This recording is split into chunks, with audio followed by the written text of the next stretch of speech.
Okey, seterusnya Assalamualaikum warahmatullahi wabarakatuh. Seterusnya kita akan sambung tajuk yang terakhir saya rasa, iaitu At-Tamasil, tentang patung. Okey, yang dalam tajuk ini saya rasa saya tidak mengulas panjang, tetapi tajuk ini juga adalah tajuk yang penting lah untuk kamu faham ataupun untuk kamu memahami tentang apakah dasar-dasar Islam berkaitan dengan patung.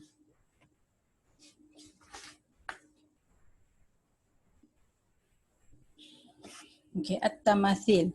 وحرم الإسلام في البيت الإسلامي أن يشتمل على التماثيل وأعني بها الصور المجسمة غير الممتهنة، وجعل وجود هذه التماثيل في البيت سببا في أن تفرع عنه الملائكة وهم مظهر رحمة الله ورضاه تعالى. قال رسول الله صلى الله عليه وسلم إن الملائكة لا تدخل بيتا فيه تماثيل أو تصاوير. Jadi dalam Islam mengharamkan sesebuah rumah orang Islam yang di dalamnya mengandungi patung ataupun ada gambar-gambar yang al-mujassimah, yang berbentuk yang terbentuk seperti mana manusia, seperti mana gambaran yang sempurna. Wa ja'ala haza, dan terdapat patung-patung di dalam rumahnya ataupun di luar rumahnya. Maksudnya di kawasan rumah mereka lah.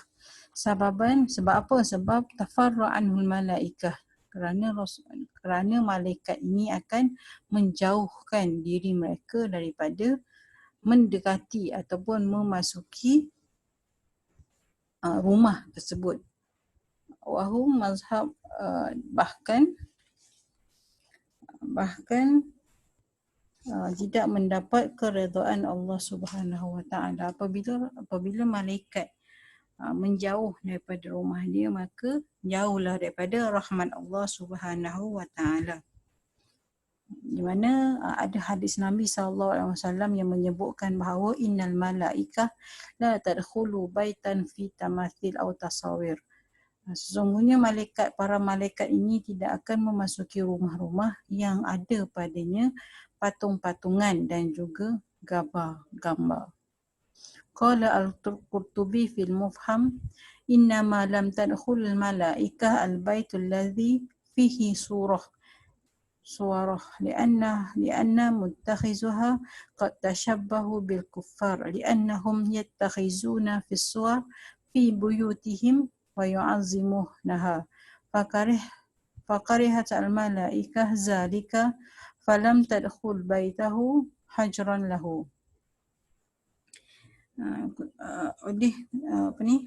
Qala Imam Al-Qurtubi, dia kata para malaikat tidak akan memasuki sesuatu rumah yang ada padanya gambar. Lianna muttakhizaha fi tashabbah bil kuffar, kerana perkara ini menyerupai dengan golongan-golongan kafir, kerana mereka menjadikan gambar-gambar itu di rumah mereka serta mu'azzimunha, dan mengagungkan gambar tersebut. Jadi para malaikat ini tidak suka, bahkan akan menjauhi diri mereka daripada memasuki rumah tersebut. Apabila sesuatu ada rumah, dalam sesuatu rumah itu ada patung dan juga ada gambar al-mujassimah yang diagung-agungkan, bukanlah gambar macam gambar family kita tu, tapi adalah gambar yang diagung-agungkan. Contoh, saya rasa pun hampir sama seperti mana orang Cina kan, dia letak gambar mak ayah dia yang telah mati kan, jadi dia sembah gambar tersebut. Itu pun dalam maksud mengagung-agungkan gambar tersebut. Itu pun adalah perkara yang tidak dibenarkan oleh Allah Subhanahu wa ta'ala. Okay, wa harrama al-Islam 'ala al-muslim an yashtaghila bi sina'ati at-tamathil wa in kana ya'lamuha li ghairi al-muslimin. Qala alaihi salatu wassalam inna man ashadda an-nas 'azaban yawm al-qiyamah allazina yusawwiruna hadha aswar. Wa fi riwayah allazina yudahuna bi khalqillah.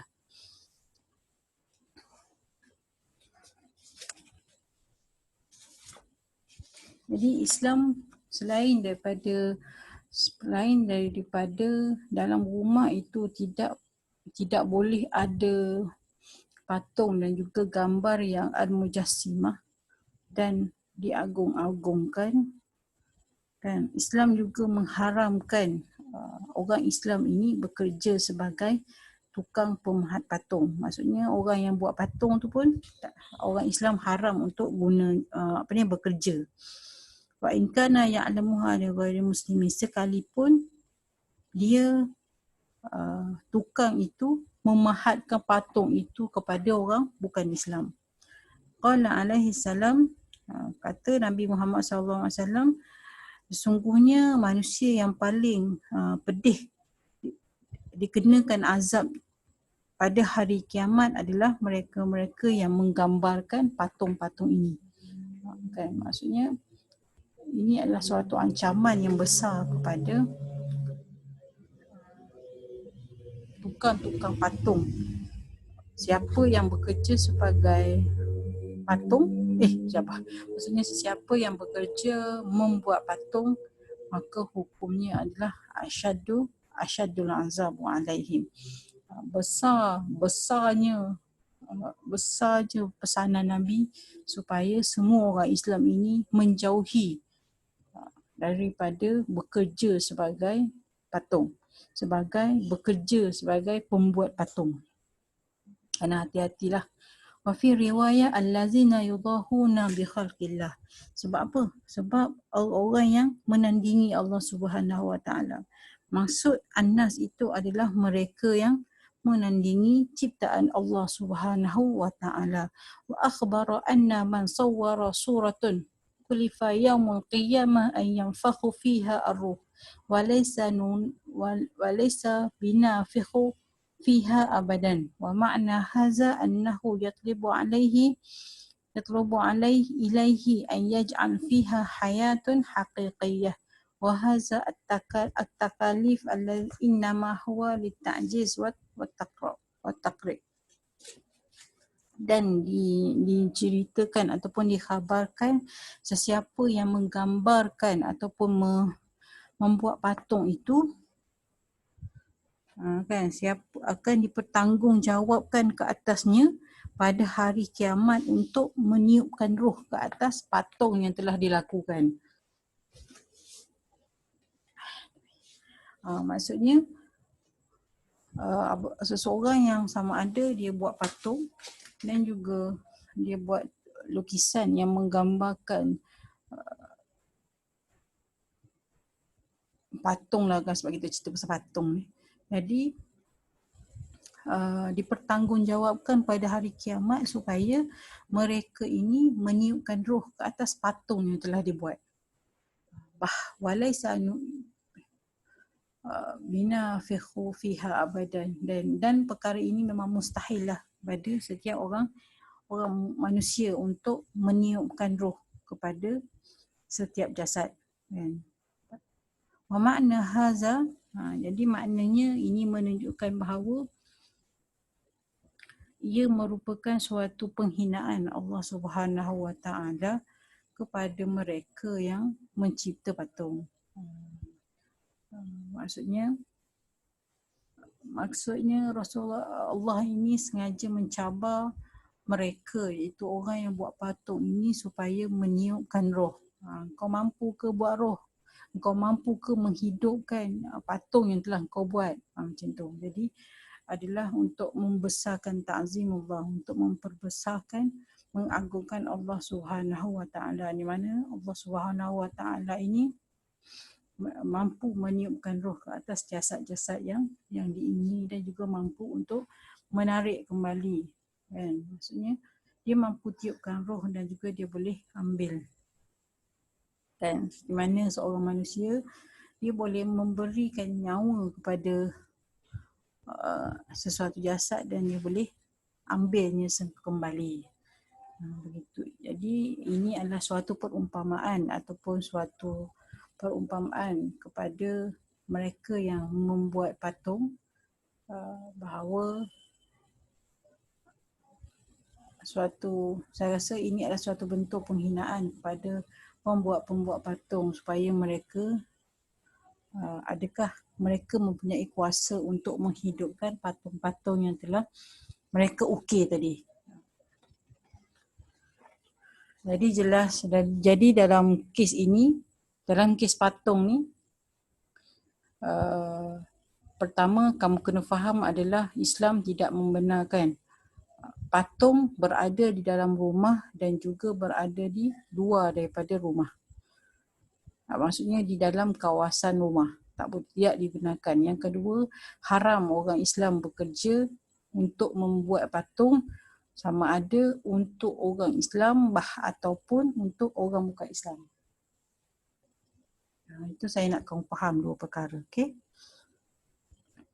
Untuk al-hikmah fi tahrimi tamasil ni saya tinggalkan. Saya akan bagi latihan untuk kamu supaya kamu melihat, kamu cari apakah hikmah-hikmah dalam pengharaman patung.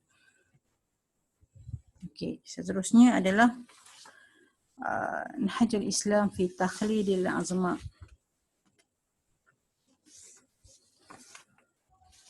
Innal Islam yakrahu al-ghulu fi ta'zimil ashkhas mahma balagati martabatihim ahya kanu aw amwata. Faqad qala an-nabiyyu la tatruni kama tara an-nasara Isa ibnu Maryam, walakin qulu Abdullahi wa rasulih. Sesungguhnya tajuk ini tentang janganlah kamu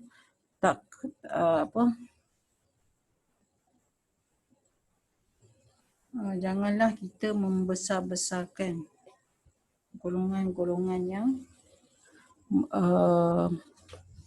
yang mempunyai dipanggil mereka takhlidul azma, yang mempunyai martabat-martabat tinggi lah. Mana Rasul Islam telah mengharamkan golongan-golongan yang melampau dalam menta'zim, mengagungkan seseorang apabila seseorang itu telah sampai sesuatu martabat yang tinggi. Kan, contohnya tokoh-tokoh yang hebat, contohnya macam Ni Aziz. Boleh kita mengagungkan mereka tetapi jangan melampau. Jangan pula melampau, maksudnya sama ada mereka itu masih hidup ataupun amwata, ataupun mereka telah meninggal dunia. Kita sayang kepada Nabi Muhammad SAW, ya kita sayang, tetapi janganlah sampai kita tunjuk kasih sayang kita tu dengan kita selawat, kita bermunajat kepada Nabi, dengan kita melakukan amalan-amalan sunnah yang biasa dilakukan oleh Nabi Muhammad SAW. Kita menghormati kubur Nabi, bukannya kita membuat sesuatu yang seperti mana kaum-kaum yang sekarang pun ada yang sangat menghormati, ataupun yang diorang ni pergi menangis di makam Nabi contoh, ataupun makam sahabat dan sebagainya, sebagai tanda mengagungkan manusia itu tidak dibenarkan oleh Nabi Muhammad SAW. Bahkan kalau kita tengok daripada zaman-zaman sekarang ataupun zaman-zaman sekarang ni pun, di kubur-kubur yang biasanya dikenal sebagai pahlawan dan sebagainya, kebanyakan kubur-kubur ini dipuja, dilakukan pemujaan dan sebagainya. Jadi perkara-perkara inilah dikenali sebagai takhlidul azma, ataupun golongan yang melampau, yang mengagungkan sesuatu golongan ataupun individu, sesuatu sama ada individu ataupun golongan tu. Dan seperti mana kalau kita lihat semasa kematian kematian guru ni Aziz kan, semua orang bersedih. Semua orang bersedih kerana meninggalnya seorang yang sangat, kalau kita tengok zuhud kan, walaupun dia ada dia ada gelaran yang tinggi, dia kalau kita tengok dia sangat zuhud di dunia, seolah kematian dia itu adalah sesuatu tempat istirahat buat dia. Tapi janganlah kita terlalu bersedih ataupun menjadikan gambar dia di rumah kita tu sehingga kita terlalu mengagung-agungkan beliau. Itu tak boleh, tak benarkan. Tapi kalau kita ambil gambar dia, kita letak kat rumah kita sebagai satu tanda hormat kita pada dia, tak apa. Tapi jangan kita mengagung-agungkan seseorang ataupun sesuatu kaum lah. Waqad qala Nabi, di mana Nabi Muhammad SAW dah pesan, dia kata, jangan kamu menghormati aku seperti orang-orang Nasrani menghormati Isa dan juga Maryam. Kan? Di mana Isa ini walakin qulu, tapi katakanlah Muhammad itu adalah hamba Allah dan juga Rasulullah SAW. Jadi maksudnya janganlah kita menghormati, maksud Nabi dah pesan dah, janganlah kamu menghormati aku seperti mana golongan Nasrani itu menghormati Isa bin Maryam. Jangan sembah Nabi Muhammad tetapi sembahlah Allah Subhanahu wa Ta'ala. Itulah perumpamaannya. Hazara ummati an yaghlu fi sya'nihi ba'da wafatihi faqala la taj'alu qubri aidan.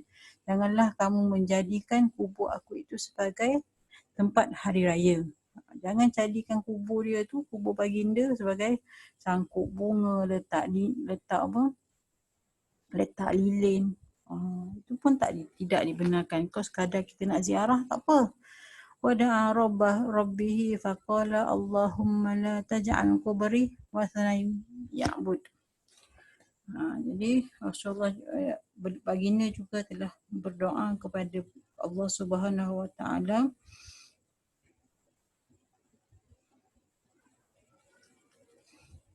Allahumma la, ya Allah ya Tuhanku, janganlah engkau jadikan kubur aku ini sebagai suatu tempat ataupun sebagai berhala yang disembah.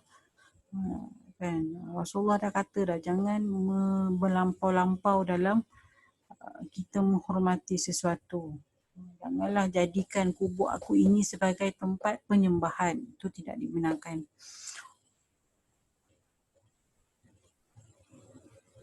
Okey, saya boleh faham tentang aspek ni lah.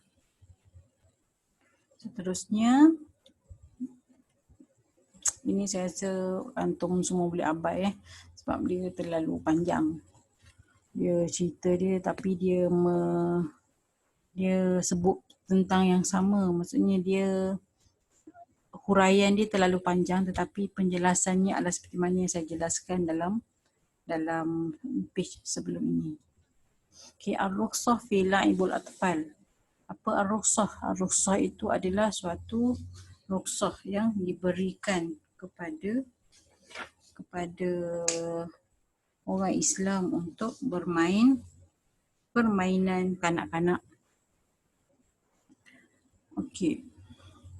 Al-Islam la yudayyiqu bihi sadran wala yara bihi ba'san wa zalika kala'ibul aulad as-sighar allati tasunnu ala shaklin iras aw qatqitun أو غير ذلك من السباع والحيوانات فإن هذا الصور تمتهن باللعاب وعبث الأولاد بها. قالت أم المؤمنين عائشة كنت ألعب بالبنات عند رسول الله صلى الله عليه وسلم وكان يأتيني صواحب لي فكنا يختفين خوفا من رسول الله وكان رسول الله صلى الله عليه وسلم يسربهن إلي فيلعبن معي. Jadi Islam ini tidak menyempitkan ataupun tidaklah memberi ruang yang uh, memberikan kebebasan kepada kanak-kanak untuk bermain patung ataupun permainan patung, sama ada patung itu berbentuk haiwan, patung itu berbentuk kucing ataupun singa dan sebagainya itu. Jadi diberikan rukhsah dalam Islam untuk membenarkan perkara itu, dibenarkan kepada kanak-kanak untuk ialah budak-budak kan. Jadi budak-budak ini diharuskan kepada ibu bapa dia untuk membelikan pelbagai permainan kepada kanak-kanak, sama ada baby bear ke, nak beli baby doll dan sebagainya. Itu adalah perkara yang diharuskan. Di mana Aisyah ini Ummul Mukminin Aisyah, dia kata, sesungguhnya aku bermain anak patung dengan Rasulullah sallallahu alaihi wasallam. Wa kana ya'tini. Kemudian baginda datang kan, khaufan min Rasulullah. Jadi para sahabat pada ketika itu Rasulullah sallallahu alaihi wasallam telah mendatangi Aisyah,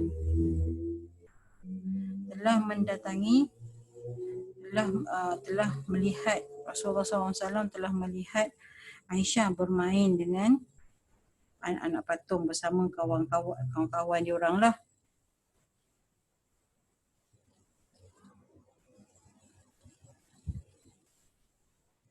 Sekejap ya.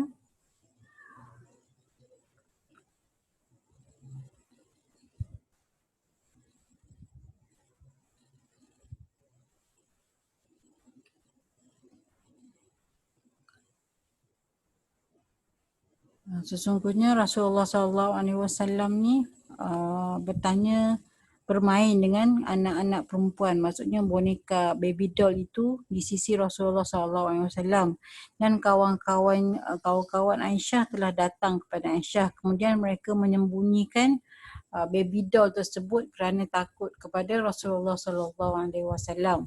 Tetapi Rasulullah SAW senang dengan kedatangan kawan-kawan Aisyah, Sayyidatina Aisyah. Kemudian mereka bermain bersama-sama dengan aku. Itulah kata Aisyah. Okey, dalam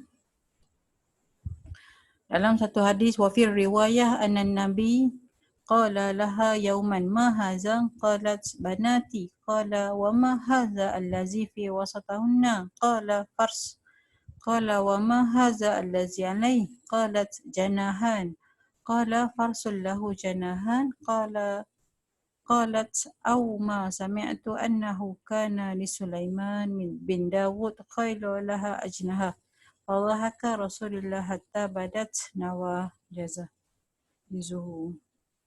Jadi sesungguhnya Rasulullah SAW pada suatu hari bertanya kepada Aisyah, apakah ini? Jawab Aisyah, ini anak-anak perempuanku. Dia kata itu macam baby doll dia lah. Kemudian Rasulullah bertanya lagi, apa yang di tengah tu? Dia kata kuda. Rasulullah bertanya lagi, apa yang dimaksudkan di atasnya? Apa yang di atas dia tu? Jawab Aisyah, itu dua sayapnya. Jadi kata Rasulullah, adakah kuda itu bersayap? Jawab Aisyah, adakah kamu belum mendengar bahawa Sulaiman bin Dawud mempunyai kuda yang mempunyai beberapa sayap? Jadi kemudian Rasulullah SAW tertawa sehingga menampakkan gigi gerahamnya. Jadi wal banat al-mazkurah fil hadis hiya ad-dumru al-arais allati yal'abu biha al-jawari wal wildan. Wa kanat as-sayyidah Aisyah hadisa as-sunan as-sinnu fi awal zawajiha min Rasulillah.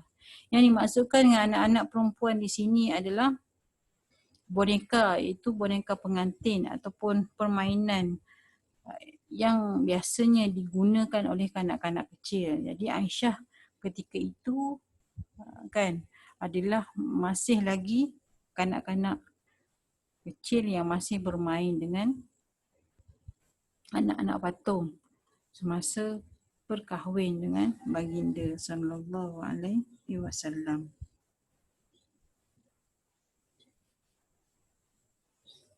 Jadi daripada hadis-hadis ini menunjukkan bahawa harus untuk sesuatu ataupun harus untuk ibu bapa membeli. Yang bolehlah kalau antum semua dah kahwin esok dah ada anak. Jadi apakah hukum kita membeli mainan terhadap patung pada anak-anak kita? Hukumnya adalah harus. Tapi apa yang harus kerana apa? Kerana perkara ini tidak ditegah oleh Rasulullah SAW. Ia hanyalah sekadar untuk hiburan kepada kanak-kanak. Sekadar untuk contoh, kalau saya suka beli mainan untuk anak-anak. Bila dia jumpa dia, wow kan. So dia happy apabila dapat permainan yang baru. Itu adalah sesuatu lumrah ataupun fitrah bagi kanak-kanak.